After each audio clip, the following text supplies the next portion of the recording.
All right, welcome to today's daily vlog. This is the last one of the week. Today I'm going to go over why coaching youth and doing youth training has made me a better coach overall. Now, anyone that in the realm of the LTAD, the long-term athletic development, the athletic skills model, ecological dynamics, like anybody in that realm who talks about development kind of says, as a coach, the best thing that you can do is work with as many types of athletes as possible, and that will help form you into the best kind of coach. And until I really started to dive into working with kids, that I had the understanding of, okay, physical development as far as applying stress, then get apply enough stress so they get recovery, and then you can super compensate on breaks, and you need to do this through the session, weight training sessions or sprint training sessions, but I didn't really understand movement itself and what movement development should look like, and even just strength development. And it's part of what I guess strength is looked at and power is looked at in terms of the culture of the industry and even just society in general, I would say. Strength is equated directly to what weight you do on a bar, or what dumbbell you do on this, or what crazy lift that you do, and how much weight that is. But that doesn't necessarily truly define strength from an athletic development standpoint. It really comes down to strength in positions that are transferable to what happens on the field. You know what I mean? And obviously feats of strength for, making tackles, or strength in the sense of, for a thrower being able to, lift X amount of weight or bench X amount of weight. Those things do matter, right? And strength does matter in the weight room, right? But there's a certain way it kind of should be developed. And when you work with kids that are below the age of 12, that really haven't hit that, maybe just be starting to hit their growth spurt, it makes you reel it back. Your training, your perspective of training, say, okay, what am I going to do? Usually it's okay, we want to, prep these movements with the bar, and then, prep these dumbbell movements, and, kind of move in that sense, how are we going to get them stronger? Well, it's are these kids, is that what they need? Do they need to be putting bars on their backs, getting on machines? Do they really need to be doing that stuff? Or is there something else that they need? What else, what's truly needed at that time in their development? And when you look at that question, when you have to decipher that problem, you are going to dive into a world of the development process that will lead you to be a better coach. It's just automatic. You know what I mean? Just by understanding that the strength, mobility, power, speed needs, what that means for collegiate athletes, pro athletes, anybody, really well high school developed athlete, and then comparing that to what that means for a 7-year-old, to a 12-year-old, to an elementary school, to a middle school, to early high school. That's when you start to really understand what the entire development process should look like. What things you need to emphasize, right? You don't need to have, your 10-year-olds barbell back squatting 300 pounds. You don't need to have your 12-year-olds bench pressing 200 pounds, right? You know what I mean? Those things, there's other qualities that should be focused on earlier that will actually feed better into the qualities that you're trying to train later, especially as the strength coach.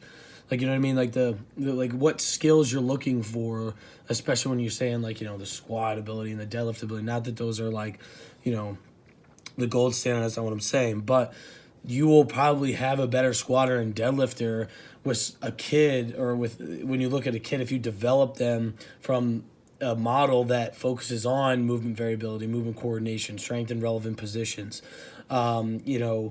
strength in the sense of being able to hold as many different positions as possible when it comes to either bilateral, unilateral, split stance, high split stance, low split stance, being able to self-organize themselves in different sports situations. Those athletes are going to be the ones, if you train them that way early, those are the ones that are going to have a better top end ability anyway, because to a certain point, once you start training at a specific level, your peak of what your body or basically your genetic potential, it's going to reach faster.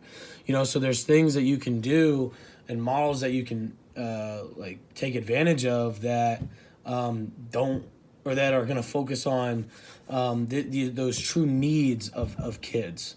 And those true needs of kids are what used to be play. Because essentially, play isn't a thing anymore, right? Like, kids don't just go out and play. Kids don't go out and run and just pick up games or play, kill a man with a ball or play capture the flag or like just run around, like, because they're stuck inside on different types of technology, or that's just not the culture anymore. So kids are lacking like the truest form of GPP. They're lacking that. Like, They don't develop an aerobic system well. They don't develop a lactate system well. They don't develop a muscular system, a muscular tendinous system. They don't SEC. They don't develop those things well because they don't play. So essentially, like, the view that I'm kind of taking on now is that, like, when you have the kids of that age, like, you almost have to take the mindset of your session that you are there to, like, teach them how to play, like how to go out and just do different things, do as many different movements as possible, and make them not even know that they're training. Like, a kid shouldn't really have the, like, okay, I'm training, you know what I mean? And for them, it's like, hey, let's make this as fun as possible. Like let's let them create movements. Let's let them figure out their body. Because at the end of the day, if you teach a kid how to do, a certain type of movement, I mean, like, that's not very, like, specific. Alexa, shut up. If you teach a kid how to do a movement that's not, like, seriously specific, later on, like, they're going to develop into that, and they're gonna grow into their new body, and that specific movement that you taught them, they're gonna have a different body that has to organize and figure it out. So you're better off just doing very simple things along the lines of balance, coordination, rhythm, timing, and basic, like, reactive ability based upon other elements, and self-organizing themselves based on problems that come up in the environment, right? So if you are interested in, like, the details of what that training looks like, talk to me.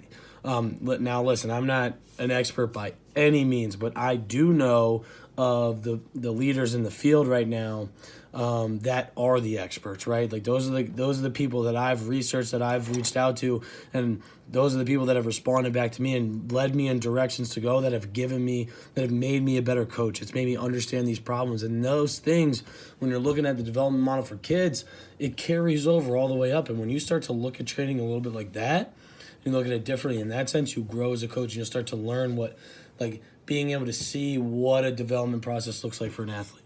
So if you're interested, DM me, message me on YouTube, like, whatever. Find a way to contact me, and I'll help you, lead you in the right direction, just as those in the industry have helped me. You know what I mean? And then, you can continue to learn. Continue to figure out how to get the best development possible to these kids, because at the end of the day, it's not whatever you think they need, right? Or whatever you want to do. It's what they need. Give the athletes what they need, not what you think. Don't try to specialize them early. Try to think you're getting a jump start by teaching these kids certain things. At the end of the day, give them what they need. They need to become robust. They need to learn how to organize their body based upon different parts. They need to get balance. They need to be coordinated. They need strength in all parts of their body. They need to pair the arms and the legs together. They need to learn to sprint, jump, land, throw, run, row, push, pull, right? Like, they need to learn to do those things that are not in a strict environment of a barbell. So that's it for today. Again, like, hit me up if you have any questions on this. I'd love to talk, and see you next week.